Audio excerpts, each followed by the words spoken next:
Ukrayna prezidenti Volodimir Zelenski Azərbaycanlı yüksək vəzifəli dövlət rəsmisini mükafatlandırıb. Söhbət Azərbaycan prezidentinin köməkçisi, prezident administrasiyasının xarici siyasət məsələləri şöbəsinin müdiri Hikmət Hacıyevdən gedir.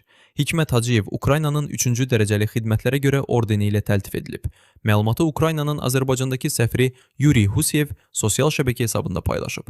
Səfirin bildirdiyinə görə prezident Volodimir Zelenski Ukrayna ilə əməkdaşlıq edən və ölkəyə müxtəlif istiqamətlərdə dəstək göstərən bir sıra beynəlxalq tərəfdaşların dövlət mükafatları ilə təltif olunması barədə qərar verib. Bu şəxslərin sırasında Azərbaycanın yüksək vəzifəli rəsmisi Hikmət Hacıyev də yer alıb. 3-cü dərəcəli xidmətlərə görə ordeni Ukraynanın dövlət mükafatlarından biridir və müxtəlif sahələrdə göstərilən xidmətlərə görə təqdim olunur. Beləliklə, Hikmət Hacıyev Ukrayna prezidenti Volodimir Zelenskinin qərarı ilə bu dövlət mükafatına layiq görülüb. Məlumat Qafqaz Info tərəfindən Ukraynanın Azərbaycandakı səfiri Yuri Huseyevin açıqlamasına isnadən yayılıb.